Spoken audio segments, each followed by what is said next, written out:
आज मैं आपको क्लिनिकली सीबीसी देखना सिखाता हूँ। सीबीसी में हम मेनली 3 चीजें देखते हैं, एचबी, डब्ल्यूबीसी और प्लेटलेट्स। सबसे पहले आता है एचबी। एचबी का नॉर्मल रेंज होता है 12 से 14 के बीच में, जो मेल फीमेल में डिफर करता है। यदि एचबी कम है तो हम उसे एनीमिया बोलते हैं, एचबी ज्यादा है तो हम उसे पॉलीसाइथेमिया बोलते हैं। यदि एचबी कम है, एनीमिया की कंडीशन है, तो हम उसके बाद देखेंगे एमसीबी यानी मीन्स कॉर्पस्कुलम वॉल्यूम, जो उसका आरबीसी का साइज बताता है, जो 80 से 100 के बीच में होता है। यदि एमसीवी कम है तो हम उसे माइक्रोसाइटिक एनीमिया के साइड देखेंगे, जैसे आयरन डेफिशिएंसी एनीमिया और थैलेसीमिया। यदि एमसीवी 80 से 100 के बीच में है तो वह नॉर्मोसाइटिक एनीमिया है, जो एक्यूट ब्लड लॉस या सीकेडी के केस में हो सकती है। उसके बाद यदि एमसी ज्यादा है तो हम उसे मैक्रोसाइटिक एनीमिया बोलते हैं, जो विटामिन बी 12 या फोलेट डेफिशिएंसी या अल्कोहलिक की कंडीशन में देखने को मिलता है।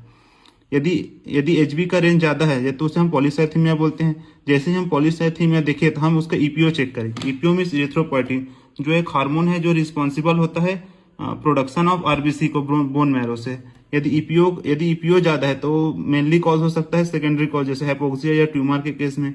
यदि ईपीओ कम है तो उसका प्राइमरी कॉज हो सकता है, जैसे पॉलीसाइथेमिया वगैरह, जो एक रेयर ब्लड कैंसर डिसऑर्डर है। दूसरा आता है डब्ल्यूबीसी। डब्ल्यूबीसी यानी टोटल ल्यूकोसाइट काउंट, जिसका रेंज होता है 4000 से 11000 के बीच में। यदि डब्ल्यूबीसी काउंट बढ़ा हुआ है तो हम उसे ल्यूकोसाइटोसिस कहते हैं। डब्ल्यूबीसी कम है तो हम उसे ल्यूकोपेनिया कहते हैं। जैसे डब्ल्यूबीसी का रेंज ज्यादा हुआ, हम सबसे पहले डीएलसी देखेंगे। डीएलसी में पहला यदि न्यूट्रोफिल बढ़ा हुआ है तो वह मोस्ट प्रोबेबली बैक्टीरियल इन्फेक्शन होगा। यदि लिम्फोसाइट बढ़ा हुआ है तो वायरल इन्फेक्शन या टीबी का कंडीशन हो सकती है। यदि इओसिनोफिल बढ़ा हुआ है तो वह एलर्जी या पैरासाइट इन्फेक्शन हो सकता है। यदि बेसोफिल बढ़ा है तो ल्यूकेमिया, या मोनोसाइट बढ़ा है तो क्रोनिक इन्फेक्शन या रिकवरी फेज हो सकती है।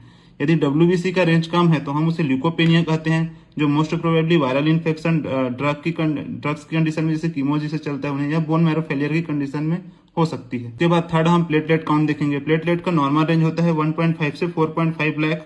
यदि प्लेटलेट का रेंज कम हो जाता है तो हम उसे थ्रोम्बोसाइटोपेनिया कहते हैं। यदि प्लेटलेट का रेंज बढ़ जाता है तो हम उसे थ्रोम्बोसाइटोसिस कहते हैं। थ्रोम्बोसाइटोपेनिया मेनली हम इसे डेंगू कंडीशन में देखने को मिलते हैं, या आईपीटी या डीआईसी की केस में देख सकते हैं। लेकिन जब प्लेटलेट का काउंट 20,000 से कम हो जाता है तो ब्लीडिंग रिस्क बहुत ज्यादा बढ़ जाता है, यह एक डेंजरस कंडीशन होती है। यदि प्लेटलेट का काउंट बढ़ जाता है तो हम उसे थ्रोम्बोसाइटोसिस कहते हैं, जो इन्फ्लामेशन या आयरन डेफिशिएंसी एनीमिया में देखने को मिलता है।